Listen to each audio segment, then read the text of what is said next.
Listo, sigamos acá. Entonces, todos esos organismos que estaba señalando ahorita, ¿cierto? Todos los seres vivos, hemos de necesitar nitrógeno. ¿Cómo entra el nitrógeno a nuestro cuerpo?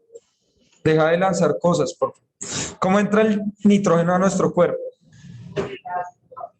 El agua, claro, H2O, claro. Tiene una cantidad inmensa de nitrógeno. No, ¿cuál agua?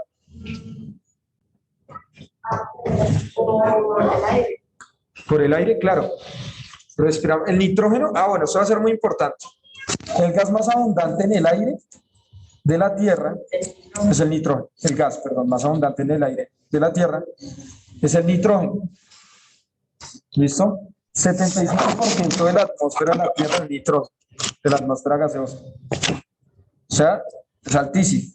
Es mucho nitrógeno que hay acá.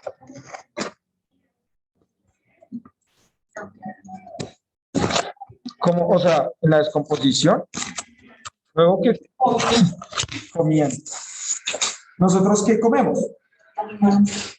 No, el arroz es un animal. La papa es un animal. ¿Qué comemos? Proteína, sí, animal y vegetal, pero ¿qué comemos? ¿Qué somos? En términos de obtener glucosa, ¿cómo la obtenemos? Entonces, ¿qué comemos? Otros seres vivos, porque somos heterótrofos. Si fuéramos autótrofos sería más fácil la vida. Solo necesitaríamos luz para poder producir glucosa, pero no. Somos heterótrofos, tenemos que consumir otros seres vivos para poder obtener glucosa. Ahora, todos estos seres vivos, como son seres vivos, también tienen nitrógeno, porque tienen material genético. Por tanto, nuestro cuerpo también lo va a aprovechar. Ahora, cuando una célula muere, etcétera, ese nitrógeno también se libera. Y nosotros tenemos que sacarlo de nuestro cuerpo porque el nitrógeno también es muy tóxico para nosotros, pero mucho. Nosotros lo liberamos ¿en qué? La orina, principalmente en urea. En las heces, ¿listo? O sea, cuando hacemos popó también sale mucho nitrógeno. ¿Qué más? En sudor también, incluso cuando lloramos. ¿Sí? También liberamos algunas partículas de nitrógeno. ¿Sí? Vamos a ver que este proceso va a ser un proceso muy largo, pero también muy necesario. Acá hace falta varias cosas importantes. Por ejemplo, digamos que dice acá, desechos y restos, ¿a qué se refiere? Cuando el conejito hace...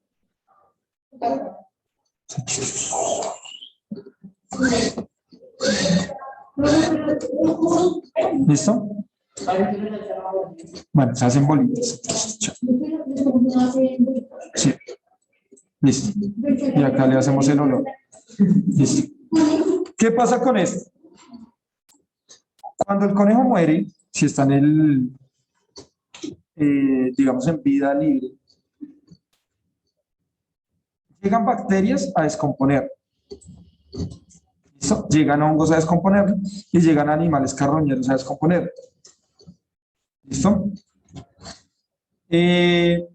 Algunas plantas llegan a absorber ese nitrógeno porque como las plantas no son heterótrofas, pues no pueden obtener el nitrógeno comiendo, sino lo tienen que absorber del suelo. Ahora, pasa que ese nitrógeno, cuando pasa mucho tiempo y el lugar está muy quieto, se queda prácticamente adherido al suelo, a las rocas. Y ahí llega un gran héroe que no aparece acá, creo. Miramos, acá. Llega un gran héroe que no aparece acá. No sé por qué, si tiene, es muy importante.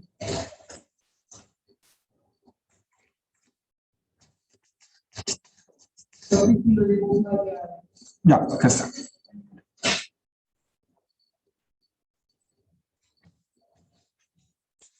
¿Qué es o qué será? ¿Cuál será ese gran héroe? ¿Ah? ¿El qué? El rayo. ¿Todo bien, compañero? ¿No? Listo. Cuando cae un rayo, ¿listo? Lo que hace es golpear la tierra fuertemente y hace que el nitrógeno que esté atrapado gaseoso salga a la superficie. ¿Y eso qué implica? Que el otro nitrógeno, ¿cierto? Va a subir también. Por tanto, las raíces de las plantas la pueden absorber fácilmente. ¿Listo?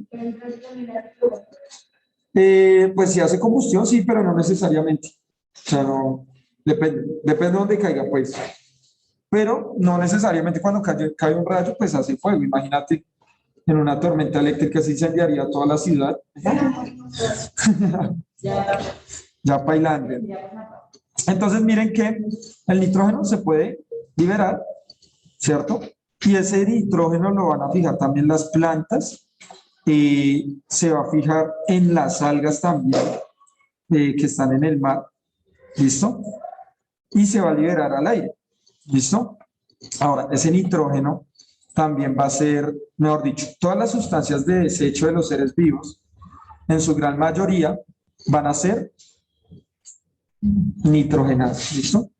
Por ejemplo, ustedes han escuchado de sustancias psicoactivas. ¿No? ¿No saben qué son las drogas? La marihuana, la cocaína, bueno, no sé. La mayoría de esas drogas lo que hacen es volver mucho más nitrogenada la sustancia de desecho. Exactamente, Natalia. Son sustancias que tienen mucho nitrógeno y con ese proceso industrial que le hacen, lo vuelven mucho más nitrogenada. Ahora, el nitrógeno en esos casos se vuelve una toxina para nuestro cuerpo. ¿Listo? Exactamente, Natalia está pero atenta y afecta a nuestro sistema nervioso. ¿Sí? ¿Qué es una droga? Una droga es todo lo que afecta el funcionamiento normal del sistema nervioso, como el café. Hay niveles de drogas, obviamente. Usted no puede comparar la cocaína con el café. ¿O sí? No me creo. Entonces, sospechosos. Pero el café altera el funcionamiento normal de nuestro sistema nervioso, como el Vive 100 también. ¿Sí? Eso es lo que se considera una droga. En exceso, obvio. Así es. Mira la definición que estoy dando.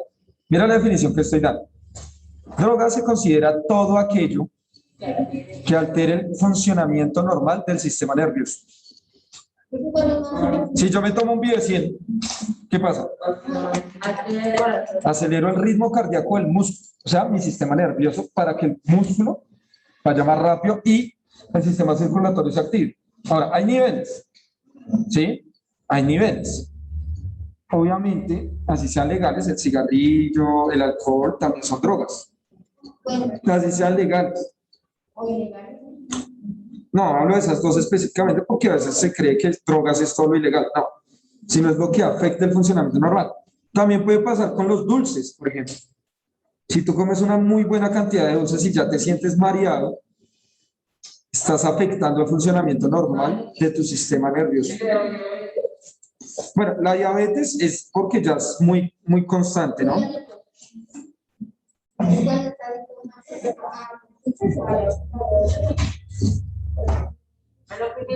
No, no necesariamente. ¿Qué es la diabetes? Es un problema en el control de la energía del cuerpo. No solo azúcares, sino también grasas. La grasa también es energía para el cuerpo. ¿Sí? No solo azúcares, sino grasas. Listo, miremos acá. La glucosa, dice Natalie. Listo, o sea, Natalie hoy está, pero vea. Debe. ¿Un Gatorade? No. No, porque para eso es. Ahora, sí. Si tú haces ejercicio y te tomas un Vive 100, te mueres. Si tú haces ejercicio y te tomas un Gatorade, obviamente no, porque para eso está hecho el Gatorade. El Gatorade es un suero deportivo. El Vive 100 es un energizante. No falta el que lo confunde y... No, una cosa... No, El energizante sí. Ahora, ¿qué pasa con el Gatorade? El Gatorade, si uno hace mucho ejercicio, uno no se lo puede tomar de una. ¿Por qué? Porque eso tiene algo que se llama electrolitos. Los electrolitos tienen cargas eléctricas para que el cuerpo se pueda hidratar, como la sal de cocina, el cloruro de sodio. ¿Sí? O sea, uno puede hacer suero en su casita normal con agua, azúcar y sal. Uno puede hacer eso. Si no tiene plata para comprar un pedialito, se siente muy enfermo, uno puede hacer un suero con agua, azúcar y sal. ¿La qué? Claro, es eso. Monster, Red Bull, ¿qué otros energizantes populares hay? Speedmax, Spartan también. Se sabe todo. Monster.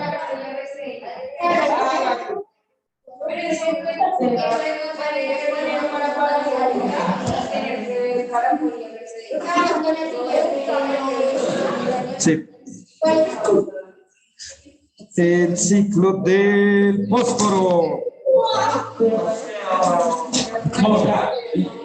Velandia, Blanco, Díaz, Acosta, Carbonell, Segura.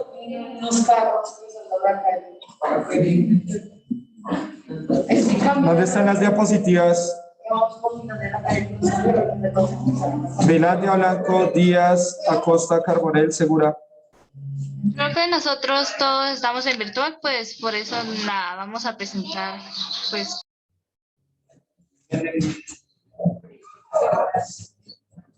Listo. Pueden compartir ya.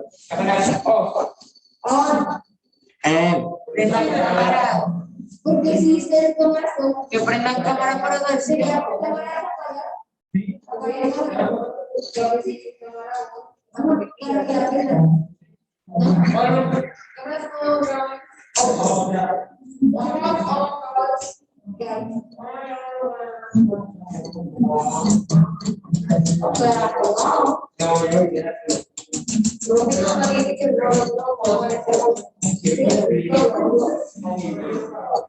Buenos días, profesor, compañeros. Hoy mi grupo y yo les vamos a decir y presentar por qué el ciclo biogeoquímico del fósforo es el más importante. Pero antes de hacer eso tenemos que pasar con un poco de contexto. Vamos a entender o vamos a responder la siguiente pregunta. ¿Qué son los ciclos biogeoquímicos?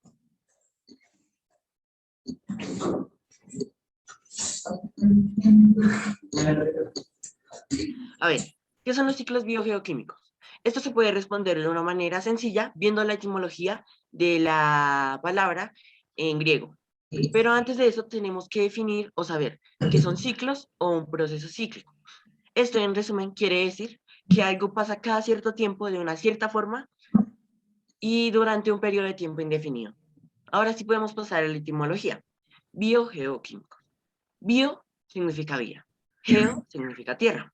Y con estas dos cosas podemos tener o podemos deducir dos cosas. La primera es que los elementos que van a pasar por los ciclos biogeoquímicos van a tener que pasar primero por la vía y luego por la tierra o los componentes no vivos de la tierra. Y químico hace referencia a química. Y esto nos dice dos cosas. Y lo primero es que los elementos o compuestos que pasen por estos ciclos van a tener que ser naturales. Y segundo, van a tener que hacer algún proceso químico, como el cambio de estado, para poder continuar con su ciclo. Si aún no han entendido lo que he dicho, pasemos con una explicación más sencilla. Los ciclos biogeoquímicos son el movimiento o circulación de los principales elementos biológicos y geológicos, como el agua, el fósforo, el carbono, el nitrógeno, el oxígeno, etcétera, que intervienen en un cambio químico en el ambiente que los rodea, o en el ambiente en el que están. Características de estos ciclos. Las características principales. Lo primero es que lo que tenemos que tener claro es que estos ciclos son procesos de reciclaje de los principales elementos o compuestos que constituyen los seres vivos y los componentes no vivos del ecosistema. Como segundo, es que regulan la atmósfera, la hidrosfera y la biosfera. Lo tercero es que están muy relacionados con el flujo de energía y el ciclo de la materia. Lo cuarto es que van a terminar influyendo o van a terminar teniendo un efecto en diferentes formas de vida. Y también van a permitir la vida en la Tierra. Lo quinto es que estos ciclos son afectados por las actividades insostenibles del humano. Lo sexto es que estos se clasifican en sedimentarios, gaseosos, mixtos y hidrológicos. Los sedimentarios son aquellos en los que los elementos o compuestos pasan a través de la superficie terrestre mayormente y se guardan, por ejemplo, en una roca o en una piedra, etcétera, como reservorio, o sea que se quedan ahí como contenido. Los gaseosos son aquellos donde estos ciclos pasan mayormente a través de los seres vivos y la atmósfera. Los mixtos son los que combinan los dos anteriores y los hidrológicos son los ciclos, o mejor dicho, es el ciclo del agua, ya que este, además de pasar por la atmósfera, los seres vivos y la superficie terrestre, pasa también por la hidrosfera, que es la capa de la Tierra que contiene el agua o los cuerpos de agua, aunque este ciclo también es considerado dentro de los mixtos, aunque a veces puede ser llamado el ciclo hidrológico. Unos ejemplos de estos ciclos, por ejemplo, son el del fósforo, obviamente, luego le sigue, por ejemplo, el del carbón, el del oxígeno, el del agua, etcétera.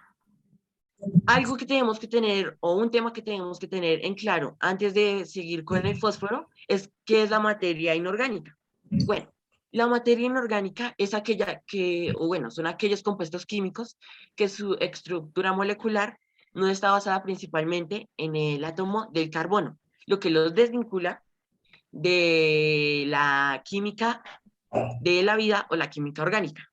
Estos tampoco son biodegradables y tampoco principalmente son combustibles. Ejemplos de este tipo de materia. Bueno, ejemplos de la materia inorgánica lo son, por ejemplo, el ácido sulfúrico, el ácido clorhídrico, el cloruro de sodio, el amoníaco, etc. Los metales, los minerales terrestres y diversas formas de sal que estos conforman también son considerados ejemplos de materia inorgánica. Y solo para dejar aquí el dato entre nos, una parte de la importancia del ciclo del fósforo es que este, mientras está dentro de los seres vivos, aporta o proporciona estructuras a las membranas celulares, como lo son los fosfolípidos, además de que transportan energía entre las células, también participan en la homeostasis y además regulan la actividad enzimática y la actividad transmisora de señales. Ahora sí podemos pasar con qué es el fósforo y su ciclo como tal.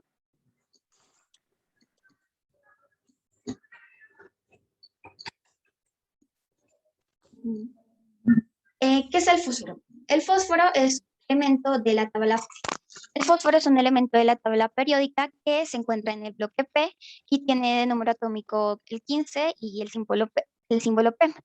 El, el fósforo es un compuesto súper fundamental para el crecimiento de cualquier especie, ya que forma parte de las macromoléculas súper importantes que serían como el ADN y el ARN, que esos son ácidos nucleicos.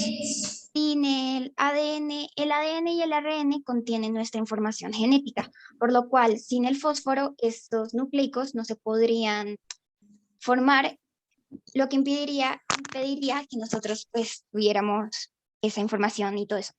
Y un dato curioso es que el fósforo, sin el fósforo nosotros moriríamos de hambre, ya que hoy en día es súper difícil crear o producir alimentos y vegetales sin necesidad de fertilizantes que son el NPK, que son nitrógeno, fósforo y potasio. Sin embargo, el 78% del aire es nitrógeno, lo cual lo hace muy fácil de conseguir, ya que nosotros como humanos ya sabemos manipular y fabricar productos nitrogenados. El potasio pues tampoco hay problema, ya que hay depósitos de potasio por todo el mundo. Sin embargo, con el fósforo es diferente, ya que el fósforo no se puede sintetizar y casi todas las minas de fósforo pues están cayendo. Y nuestra compañera Juliana. El fósforo es un no metal sólido, amarillento, ceroso, de olor desagradable, muy combustible y venenoso que emite luz en la oscuridad. Es muy reactivo y se oxida espontáneamente en contacto con el oxígeno atmosférico emitiendo luz. El fósforo tiene una gran importancia en el plano de la biología, ya que esta sustancia forma parte de los tejidos, dientes y huesos, y por eso se le considera un elemento químico esencial.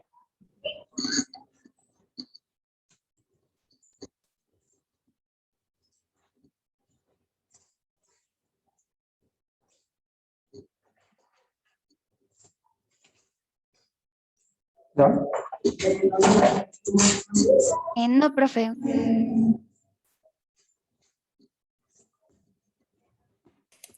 Características.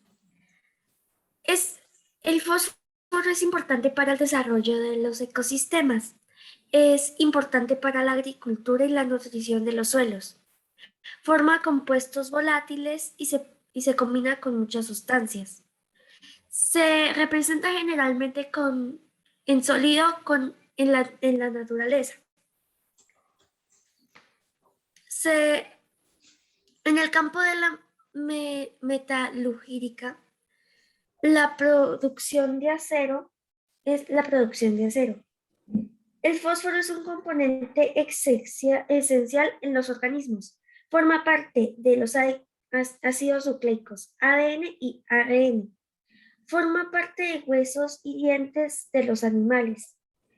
El fósforo es como un sólido, ya lo había dicho antes, y un característico olor desagradable.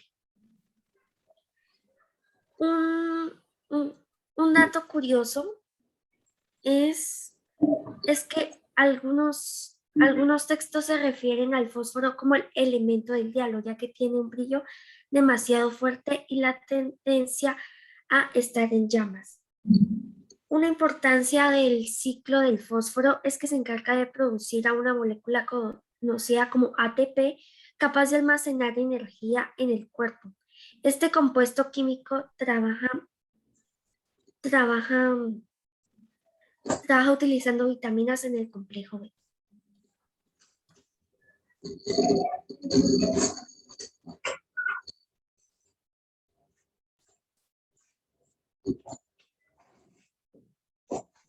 El ciclo terrestre del fósforo. Los organismos capturan el fósforo luego de la meteorización de rocas. Estas últimas son descompuestas, liberando el fósforo en forma de fosfatos. Mediante las raíces, las plantas recogen este fosfato de la litosfera para fijarlo en su estructura vegetal. De esta manera, el fósforo se convierte en la pieza culminante de la fotosíntesis. Al mismo tiempo, influye en el ciclo alimenticio de los animales herbívoros al masticar las hojas de las plantas. A medida que van consumiendo el fosfato, estos se multiplican en la escala trófica de un animal a otro. Es una ley de vida que los nutrientes se compartan de organismo en organismo. El ciclo marino del fósforo es gracias a que las corrientes hídricas terrestres y el ciclo del agua los fosfatos son almacenados en mares y océanos. En esos ecosistemas, las aves marinas, peces y algas, absorben sus nutrientes. Las aves marinas excretan un guano, es decir, un abono rico en fosfato provenientes del excremento. Asimismo, los fosfatos se consiguen en los restos de organismos marinos fosilizados que dan paso a rocas sedimentarias. Por lo tanto, se libera el fósforo hacia la corteza terrestre desde el suelo marino rocoso. Solo hay dos formas en las que el fósforo que ha llegado al mar retorna a los ecosistemas terrestres. La primera es por acción de las aves marinas que lo devuelvan a la tierra a través de su excremento. Y la segunda es mediante el levantamiento de los sedimentos del océano a tierra firme, que es un proceso que puede llevar miles de años.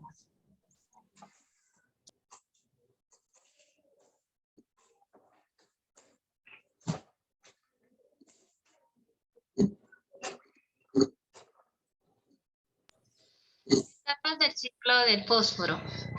En primer lugar, tenemos la erosión y la meteorización. Las partículas del fósforo se encuentran en la superficie terrestre y las constantes lluvias, los fuertes vientos y la minería del hombre permiten que estas partículas sean transportadas en más ecosistemas. Fijación en las plantas y transmisión a los animales. Como podemos ver en la imagen, las plantas reciben el fósforo del suelo y lo guardan en su organismo. Luego llegan a los animales, como vemos el ejemplo de la cabra, que se alimentan de ellas y obtienen también el fósforo. Y lo mismo pasa con los animales marinos, porque las algas lo absorben del agua, de las aguas marinas, y los peces llegan y se alimentan de estas. Después llegan otros animales más grandes que ellos, o sí, los depredadores, y se alimentan de estos. Así sería como la red trófica.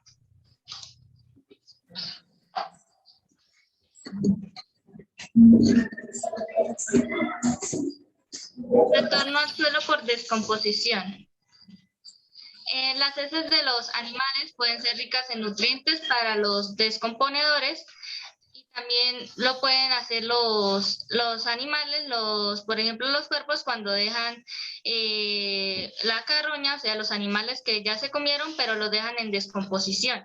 Eso también puede tardar mucho tiempo porque se demoran también con la lluvia o con el agua que se los lleva hacia los mares también y se alimentan de los nutrientes, llevando así el fósforo y transportándolo a varios ecosistemas.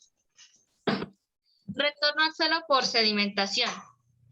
Tenemos el ejemplo de los fósiles, que estos demoran miles de años en pasar por el proceso de coger ese fósforo, porque ellos, digamos, como este pez, que han estado en el agua, el fósil, o sea, sus restos, se van al fondo del mar, a la tierra, y empiezan a llenarse de ese fósforo, como lo mencioné anteriormente, que se va pegando a ellos y demoran años en ser encontrados también.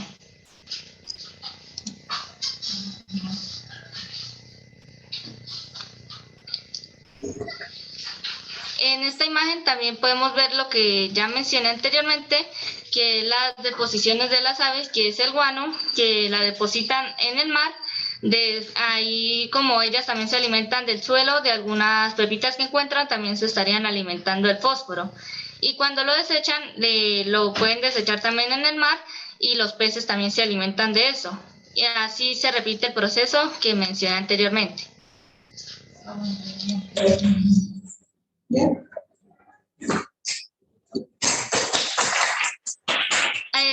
Otra cosa es que también participa en la creación del sistema esquelético en los dientes y en los huesos de los animales o también de los humanos, y más conocido como el fosfato de calcio. También otro ejemplo es que se podría encontrar en las conchas de algunos alimentos. Y esta sería nosotros lo que ya mencionamos sería esto resumido. Déjala ahí.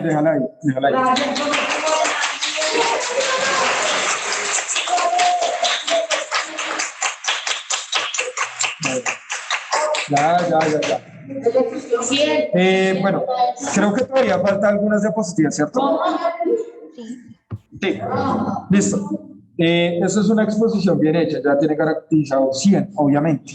Pero, digamos que, mis amores, va a ser muy importante, voy a hacer acá como una pequeña explicación, ya que tiene todo esto acá y ya sigue con la exposición. Cosas fundamentales. el ADN y el ARN están conformados por nitrógeno, es verdad, sí, es real, pero para que ese nitrógeno se una con otros, tiene que estar unido con algo que se llama un grupo fosfato, o sea, con fósforo. Hay algo muy importante, ay, pero acá les faltó, les faltó una muy importante, vamos a ver si ahorita alguien le da. Para eso nosotros necesitamos comer fósforo. Nuestras principales fuentes de fósforo son las verduras, que fijan muy bien el fósforo, y también los peces. Nosotros comemos pez, estamos comiendo buenas cantidades de fósforo, porque si ustedes tienen o han visto peces en acuarios, ellos abajo casi siempre tienen piedritas, y ellos se las meten a la boca y las botan. Muchos de ellos hacen eso. Con eso ayudan a fijar fósforo que se le queda pegado en los músculos. Dejen de lanzarse cosas, va la segunda vez. Entonces, tenemos acá el aguacate, también una gran fuente de fósforo. ¿Y para qué va a servir el fósforo? Inicialmente nos va a servir para esto. Bicapa fosfolipídica. Sí, lo que pasa es que eso es una capa fosfolipídica. ¿Sí? Es decir, es una doble capa, acá tenemos una y acá tenemos otra, que tiene fósforo y lípidos. ¿Qué son los lípidos? Grasas. Grasa. Muy bien. ¿Eso qué conforma? Nuestra membrana celular. O sea, todas las células de nuestro cuerpo van a tener eso. ¿Listo? Importantísimo. Obviamente los huesos van a estar conformados y la unión neuronal también, la sinapsis neuronal, o sea, la comunicación entre neuronas también va a ser muy importante.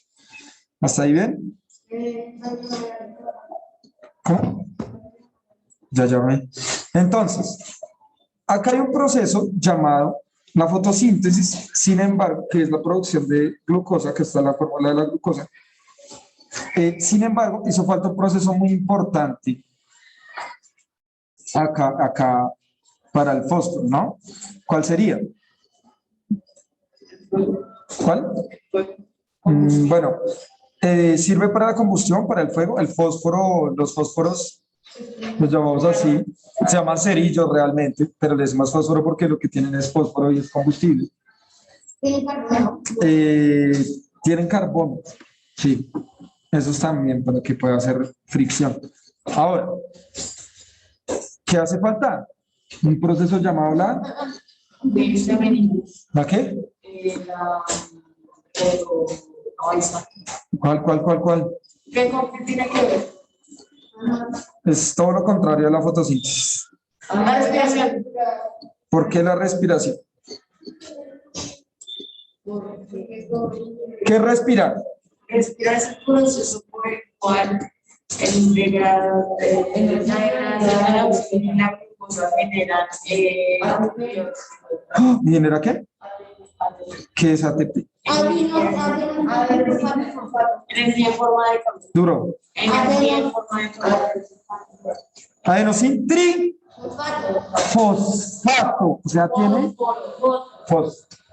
Es decir, si nosotros tenemos energía en este momento, si Ilan se está ahorita arrancando la cara con las manos, es porque sus células, sus tejidos tienen ATP. O sea, a partir de la degradación de la glucosa se vinculó con el fósforo y le permitió moverse. ¿Listo? ATP, papu.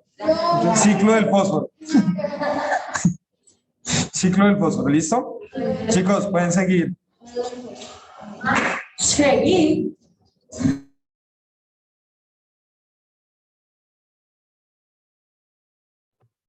La eutrofización y las zonas muertas. La eutrofización es un proceso de contaminación, el cual tiene su incidencia en embalses, ríos, lagos, etc. Por ello, afecta a todos los ecosistemas acuáticos, siendo un fenómeno creado por el exceso de nutrientes, sobre todo el fósforo, nitrógeno en el agua. Estos excesos son generados por la actividad humana, claramente. Los nutrientes en cantidades muy concentradas hacen que los organismos y plantas crezcan de forma abundante. Por lo tanto, en su proceso de putrefacción o crecimiento, consumen demasiado oxígeno, produciendo más fango. Por ello, las aguas obtienen un olor putrefacto o malo, afectando a la agricultura o el turismo.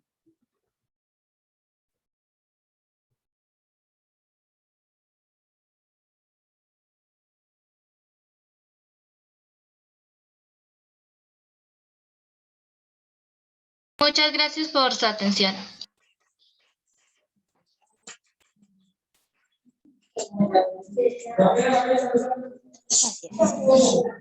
Sí, pero la otra clase. Azufre. Azufre. Bueno, muchachos, del fósforo 100 en las dos cosas.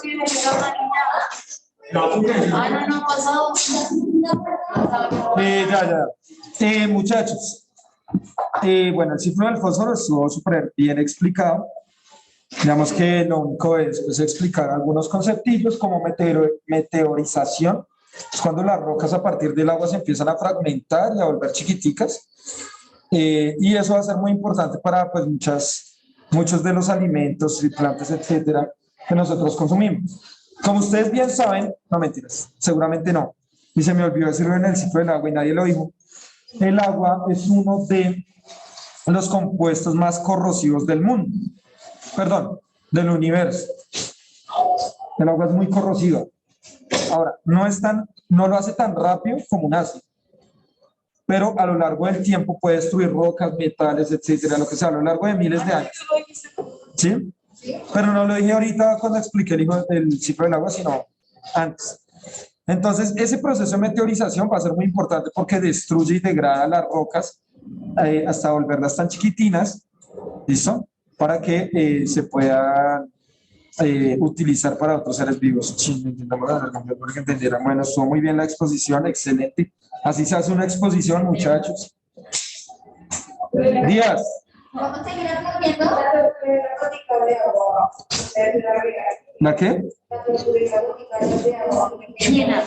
Bueno, sí, porque el agua puede degradar, pero eso tomaría mucho tiempo. Pero realmente no lo hacían por eso. Mucho tiempo. No, pues digamos, en un ser vivo sería mucho más fácil con agua. Porque nuestras células pasan de un estado hipotónico, que se llena mucho agua y se estallan. También depende de Poco a la poco. presión del agua. También, sí, claro. Hay como una... Pero con ese corta en madera. Natalie me dice, profe, teníamos plazo de los apuntes hasta ayer, ¿cierto? Bueno, yo creo que voy a extender el envío. Pues los presenciales no lo envían, No. sino acá. Para que la otra clase, pues yo se los pueda revisar. Entonces, para que lo envíen la próxima clase, ¿listo? ¿Cuánto tiempo por ahí llevaría? Porque tienen que poner los apuntes de hoy. Ah, obvio. Obvio. Profe, es que solamente traen los apuntes de la clase y no lo de Doctor Stone, ¿verdad? Sí, también. Todo. Tiene que estar, ¿qué? El resumen de las páginas del libro que yo les dije que leyeran. ¿Vale? Que yo les dije la programación bimestral. Hay que leerla ya. Ah, sí. El resumen de las páginas. A Sí, ver, me acuerdo. rápidamente les voy a decir otra vez, les voy a recordar todo eso. Ah, sí, ya lo he. No, sí, eso son unas buenas de...